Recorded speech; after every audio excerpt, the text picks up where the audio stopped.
Assalamualaikum warahmatullahi wabarakatuh. Perkenalkan nama saya Dida Farida dengan 3 digit yang terakhir 084.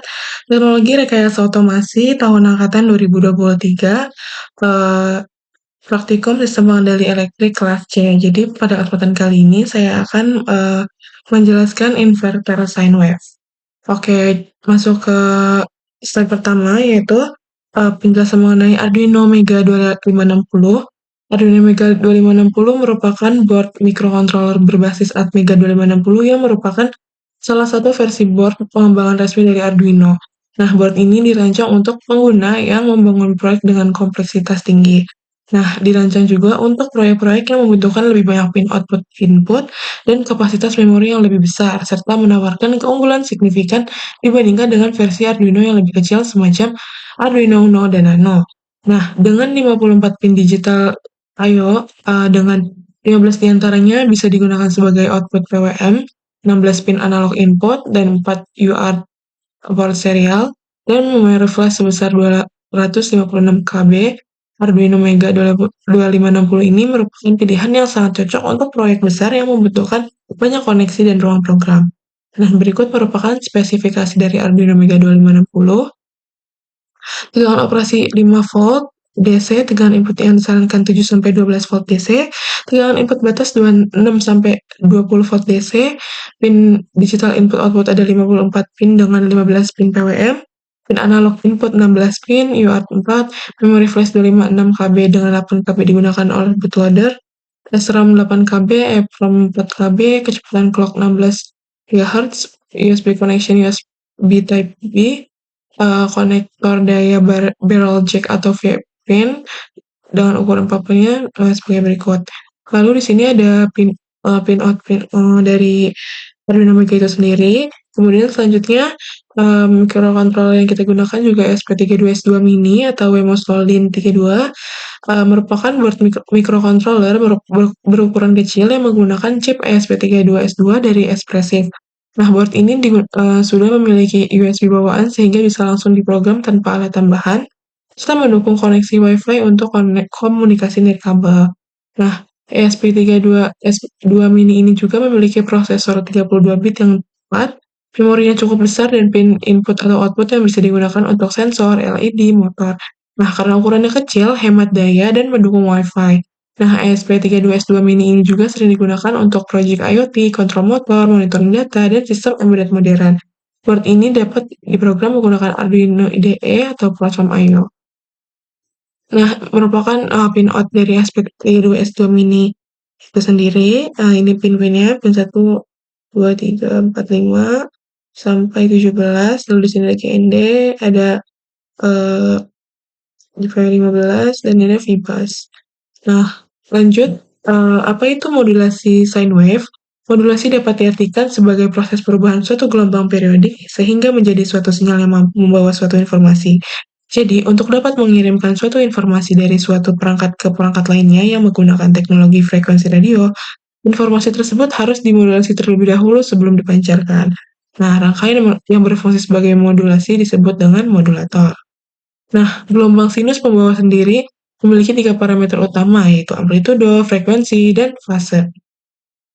Nah, dalam modulasi, salah satu dari parameter tersebut diubah-ubah mengikuti bentuk sinyal informasi, sementara parameter lainnya tetap. Nah, tujuan modulasi adalah agar sinyal informasi dapat ditransmisikan secara efisien melalui media komunikasi, seperti udara, kabel, atau sistem elektronik lainnya. Nah, jenis modulasi sine wave yang paling umum adalah modulasi amplitudo atau AM. Nah, modulasi frekuensi atau FM, dan modulasi fase atau PM. Nah, pada modulasi amplitudo, informasi dimasukkan dengan cara mengubah amplitudo gelombang sinus pembawa, sedangkan frekuensi dan fasenya tetap. Nah, pada modulasi frekuensi, informasi mempengaruhi perubahan frekuensi gelombang pembawa, sementara amplitudonya konstan. Adapun pada modulasi fase, informasi diwakili oleh perubahan fase gelombang sinus pembawa. Nah, selanjutnya ada pun LC filter. LC filter merupakan rangkaian penyaring sinyal yang tersusun dari induktor dan kapasitor yang berfungsi untuk melewatkan frekuensi tertentu dan meredam frekuensi lainnya. Dengan prinsip kerja LC filter yang didasarkan pada sifat induktor yang menahan perubahan arus sehingga lebih reaktif terhadap frekuensi tinggi, dan kapasitor yang menahan perubahan tegangan sehingga lebih reaktif terhadap frekuensi rendah. Nah, dengan mengombinasikan kedua komponen ini, LC filter mampu memisahkan sinyal berdasarkan frekuensinya tanpa menggunakan elemen-elemen resistif sebagai komponen utama. Nah, kita langsung saja masuk ke percobaannya, yaitu uh, oke, lalu kita buka, kita klik platform IO untuk create new project. Nah, pertama-tama kita sine wave ini untuk Arduino, menggunakan Arduino itu LC filter. Nah, ini boardnya sama Arduino Mega 2560, frameworknya Arduino. Lalu, eh nah dia akan muncul seperti ini, lalu kita prompt seperti ini dengan ketentuan pada PPT, lalu kita klik apa kita enter, nah maka dia akan mengenerate. Nah, ini agak ditunggu lagi sebentar,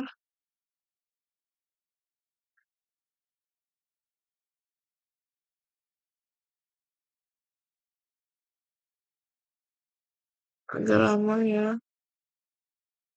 Nah, ini merupakan proses untuk membuat codingan si main CPP-nya.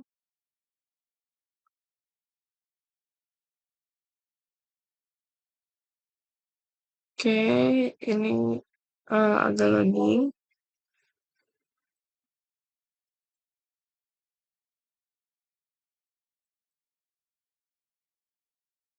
Nah, kita buka dulu main CPP. Nah, ini masih kosongan.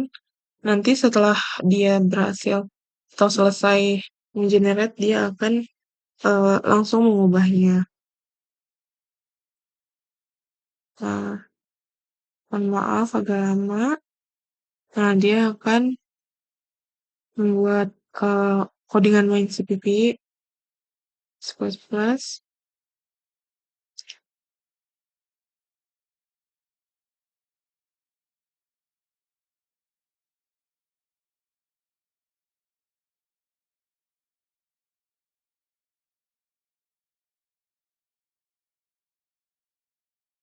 Mohon maaf agak lama.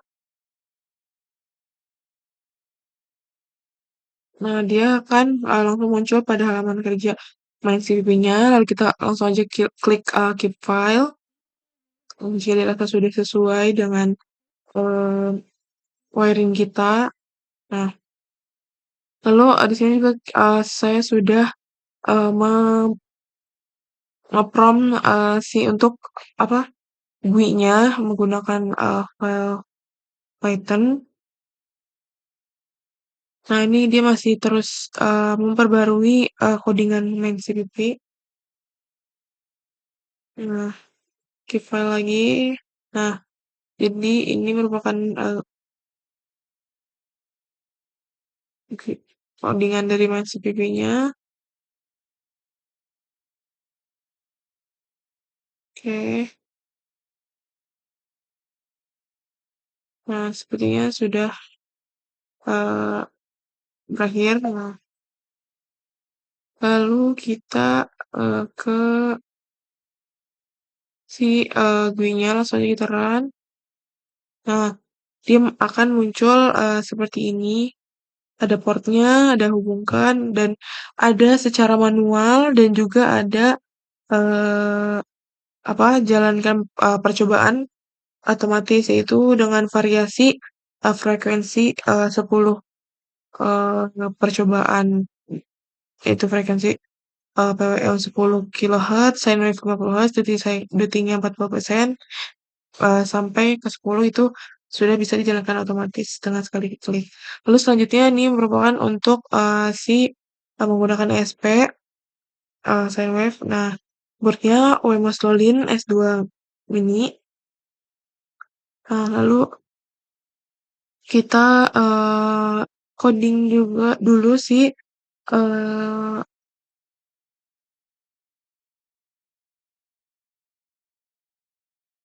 Kita prompt dulu, sorry, buat coding. Nah, dengan ketentuan seperti ini, percobaan Remosalin S2 Mini, kita copy.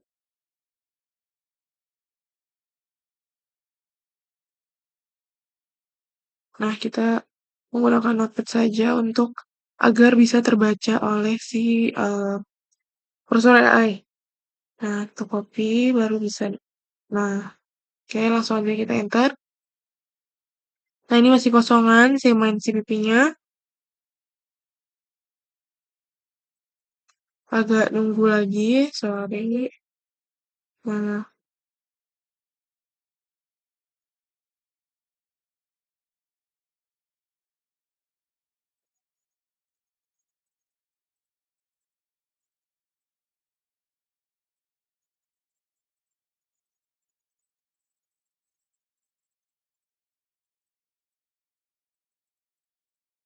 agak lama, kita tunggu.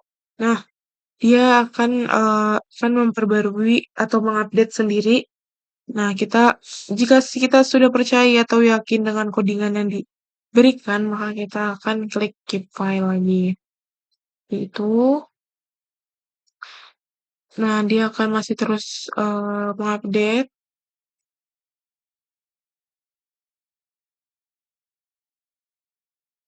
Nah, eh, karena kita sudah mengeprom GUI-nya, ini ada serial print, ada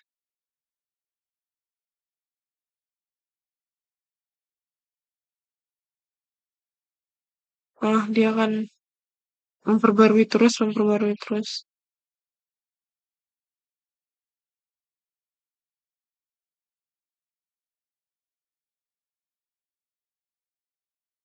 Nah, buatkan GUI-nya dalam bentuk Python.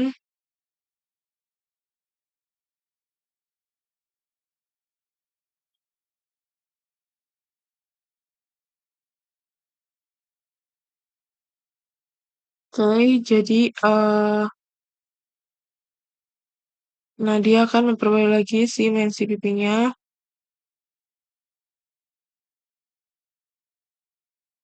Kita akan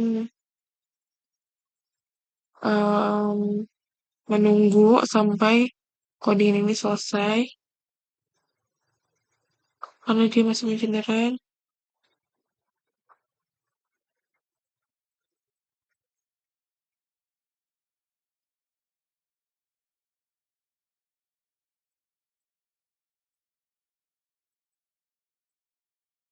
Nah, dia sedang membuat GUI-nya, ya kan, GUI controller Python.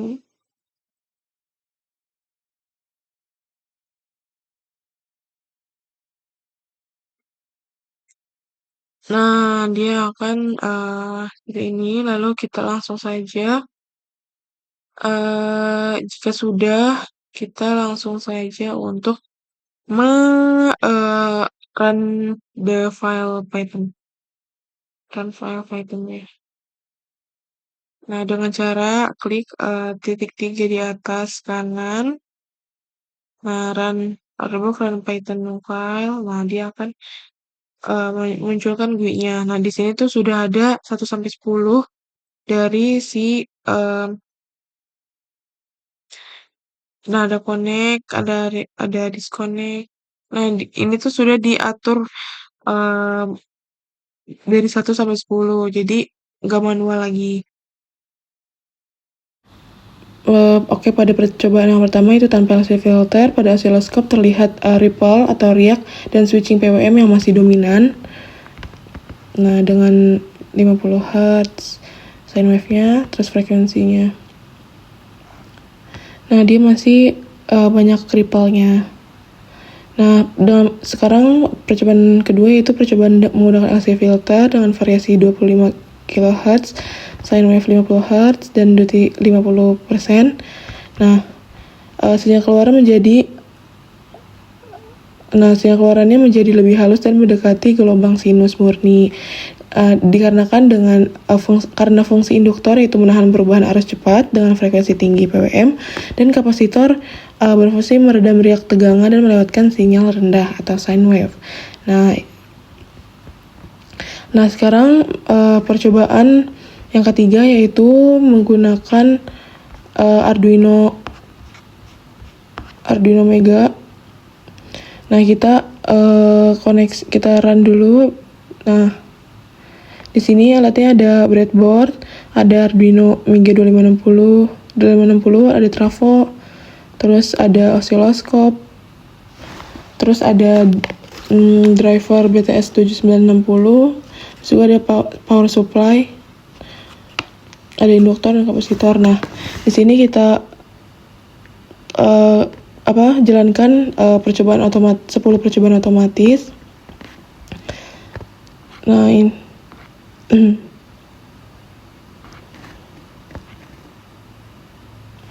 di sini saat frekuensinya 10 kHz itu resolusi PWM-nya cukup, tetapi ripple masih terlihat pada keluaran trafo.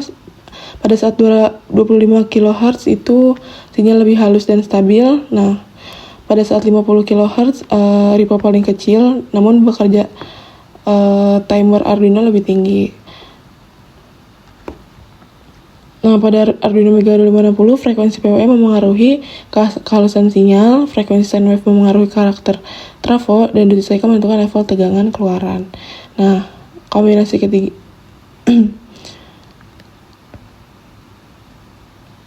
Nah, kita tambahkan trafo nih. Tambahkan beban. Trafo sebagai beban.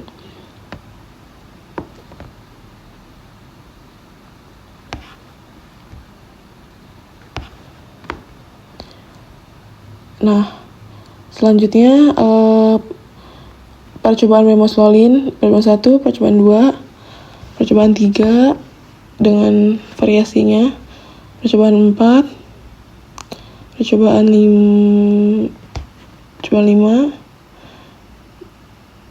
percobaan 6,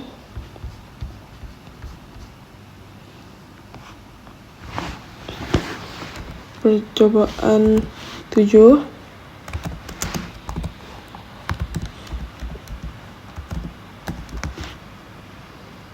percobaan 8 dengan PWM 40 kHz, sine wave 75, duty cycle 80%. Percobaan 9, 75 kHz, 30 dan 30%.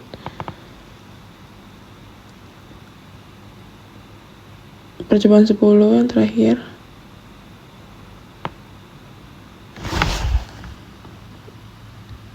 Oke, jadi kesimpulan pada percobaan ini tuh ketika pada percobaan si Arduino Mega 2560 ini memiliki fungsi sebagai pembangkit sinyal PWM yang kemudian dimodulasi menjadi sine wave. Nah, pada saat frekuensi PWM itu 10 kHz, 25 kHz, dan 50 kHz memiliki perannya masing-masing. Jadi pas saat 10 kHz itu resolusi PW-nya cukup, tetapi ripple masih terlihat pada keluaran trafo. Nah, pada 25 kHz itu sinyalnya lebih halus dan stabil. Nah, pada saat 50 kHz ripple paling kecil. Terus pada frekuensi sine wave pada saat 50 Hz itu kondisi kerja trafo paling ideal dan stabil. Nah, sedangkan pada saat 75 sampai 100 Hz itu flux magnet berubah lebih cepat, tegangan output cenderung menurun, dan pada saat 30 Hz flux besar dan berpotensi mendekati saturasi inti trafo. Nah, pada saat cycle 20 sampai 90%, duty cycle yang kecil itu tegangannya rendah, sedangkan duty besar yaitu tegangannya tinggi. Nah, duty cycle memiliki fungsi sebagai mengatur besaran tegangan keluaran atau RMS. Nah, jadi pada Arduino 3260 frekuensi PWM memengaruhi kehalusan sinyal, frekuensi sine wave memengaruhi karakter si trafo itu, dan duty cycle menentukan level tegangan keluaran.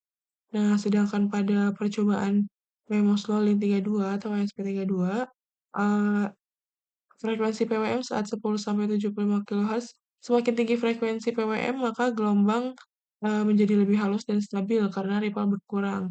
Nah, pada saat PWM rendah cenderung menghasilkan ripple lebih besar dan respon trafo kurang optimal.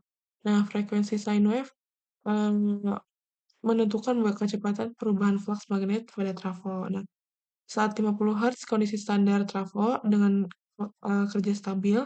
Nah, lebih dari 50 Hz flux lebih cepat, tegangan bisa menurun. Nah, kalau lebih kecil dari 50 Hz yaitu 30 Hz, flux besar dan berpotensi saturasi. Nah, duty cycle juga mempengaruhi tegangan efektif. Nah, jika duty cycle kecil, range 20-30, tegangan keluarnya juga rendah.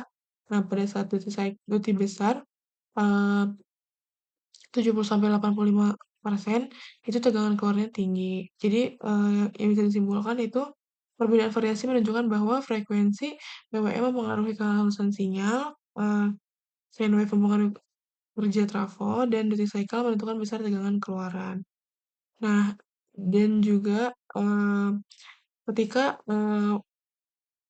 percobaan inverter sine wave, menggunakan Arduino Mega 2560 tanpa LC filter, sinyal keluarannya masih PWM termodulasi, jadi masih bukan sinus. Nah, terlihat, ripple atau riak, pada osiloskop, terus juga, mmm, frekuensi sine wave, terbentuk, tapi tercampur frekuensi tinggi.